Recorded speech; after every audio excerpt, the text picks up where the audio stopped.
तो सामने लगा हुआ होर्डिंग, उस होर्डिंग के ऊपर 3 तस्वीरें हैं, एक बाबा साहब अम्बेडकर जी की, एक बाड़ा साहेब की और एक अवैसी साहब की।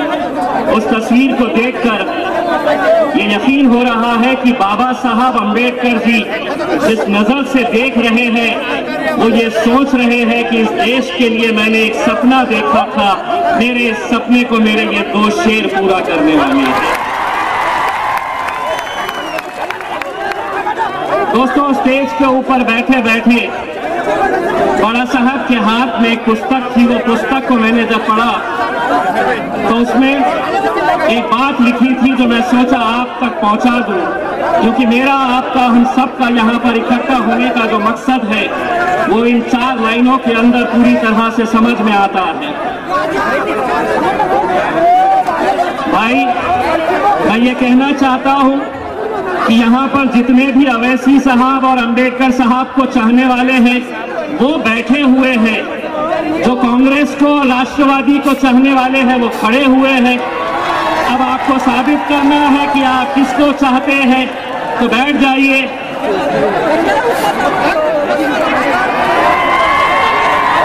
आप खड़े रहिए।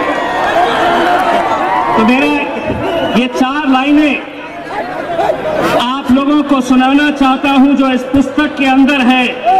हौसला बुलंद रखेंगे तो वक्त भी रुक जाएगा। कहते थे मेरे बाबा साहेब, अगर एक साथ रहोगे तो इंसान क्या चीज है, तुम्हारे आगे आसमान भी झुक जाएगा। इसीलिए जब हम कहते हैं आवाज दो हम एक है, तो आपको मेरे साथ कहना होगा आवाज दो। ये आवाज कहां तक पहुंचनी है आपको सोचना है। आवाज दो।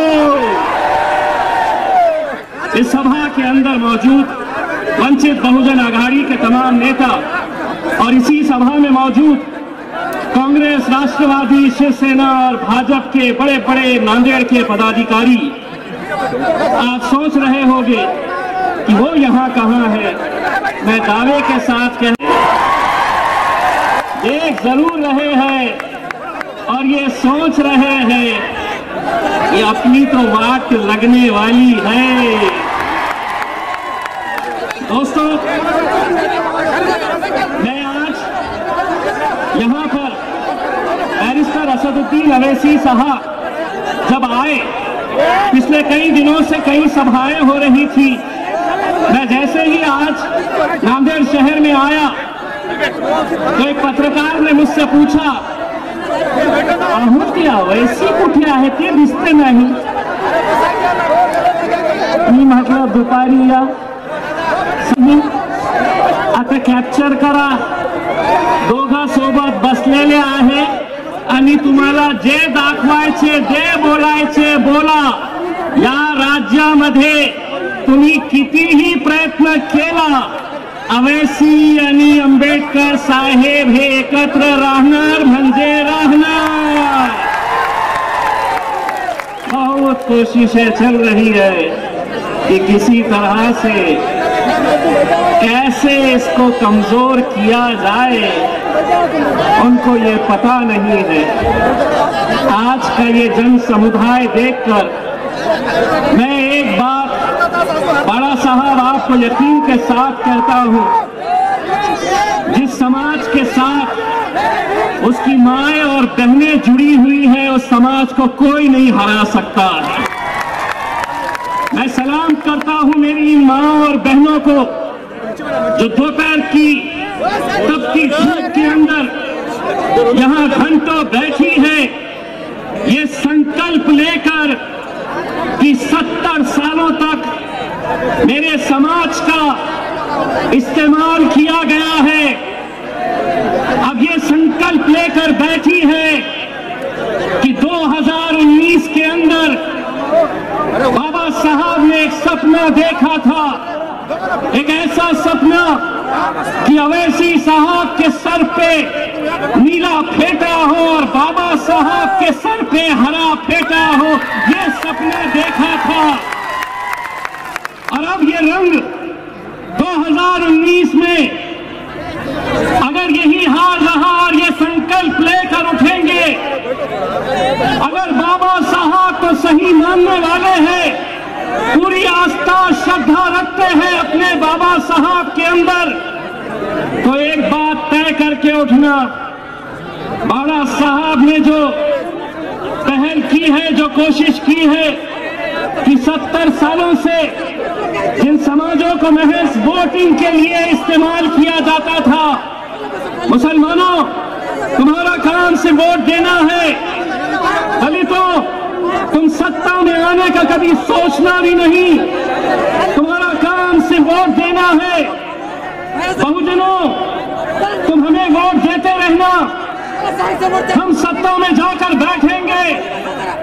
लेकिन अब बाबा साहब ने और अवैसी साहब ने यह तय किया है कि इंशाअल्लाह 2019 के अंदर महाराष्ट्र की विधानसभा के अंदर पीला, हरा और नीला झंडा हम लहरा के रहेंगे।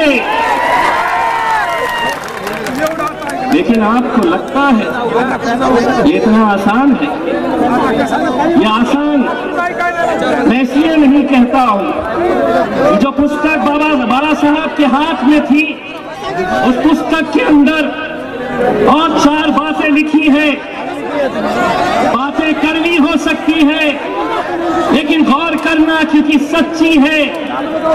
जो बातें लिखी है, इसका शीर्षक है गद्दारों से सावधान, और 4 लाइनें जो लिखी है वो ये है, खजाने को चोरों से नहीं पहरेदारों से धोखा है, अंबेडकरवाद को दुश्मन से नहीं समाज के गद्दारों से धोखा है। इसीलिए अधीन के बंदों, इसीलिए अधीन के बंदों, चोरों पर नहीं पहरेदारों पर नजर रखनी है। अंबेडकरवाद जिंदा रखना है तो दुश्मन पे नहीं समाज के गद्दारों पर नजर रखनी है। ये कितनी सही बातें हैं। आज तक जानते हैं कि हम लोग सत्ता की सीढ़ियों तक क्यों नहीं पहुंच पाए? हम इसलिए नहीं पहुंच पाए कि हमें कभी किसी गैरों ने नहीं हराया है। अगर मुसलमान को किसी ने हराया है तो मुसलमानों ने हराया है, दलितों को किसी ने हराया है तो यही कौम के गद्दार दलितों ने दलितों को हराया है। ये सच्चाई है और ये सच्चाई को आज तुमको समझने की जरूरत है। और जब तक ये सच्चाई तुम समझेंगे नहीं, आप तो देख रहे सत्ता का मतलब ये है कि आमदार मैं रहूं, खासदार मेरी पत्नी रहे, जिला परिषद मेरा बेटा रहे, नगर पालिका के ऊपर मेरा पोता रहे, मेरा भतीजा रहे। अरे जिस बाबा साहब अम्बेडकर को तुम मानते हैं, जिस बाबा साहब अम्बेडकर जी के नाम के ऊपर तुम सियासत करते हैं, ढोंग करते हैं, धोखा देते हैं तुम, वरना यह क्या ये सच्चाई नहीं है कि अगर बाबा साहेब अम्बेडकर जी इलेक्शन में खड़े रहते हैं तो उन्हें हराने के लिए कैसी कैसी साजिशें रची जाती है? क्या ये सच्चाई नहीं है कि पतंगराव कदम में कांग्रेस का वरिष्ठ नेता, उनका जब देहांत होता है तो कांग्रेस, राष्ट्रवादी, भारतीय जनता पार्टी, शिवसेना ये पूरे के पूरे फैसला करते हैं कि पतंगराव कदम के बेटे को हमें चुनाकर लाना है, इसीलिए कोई इसके खिलाफ इलेक्शन नहीं लड़ेगा। कोई नहीं लड़ता, वो विधानसभा में पहुंच जाता। आर पाटिल का जब देहांत होता है तो कांग्रेस, राष्ट्रवादी, भाजपा, शिवसेना ये तय करते हैं कि आर पाटिल की पत्नी को विधानसभा के अंदर भेजना है और कोई चुनाव नहीं लड़ता है। बिन विरोध वो विधानसभा के अंदर पहुंच जाती है।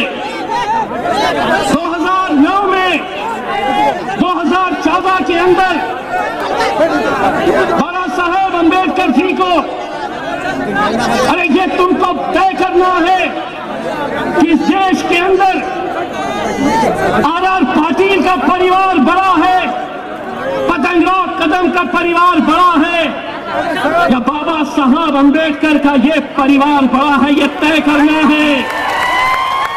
अगर तुम उनके खिलाफ कोई उम्मीदवार नहीं खड़े करते हैं तो हम आज तुमको ये चुनौती देते हैं।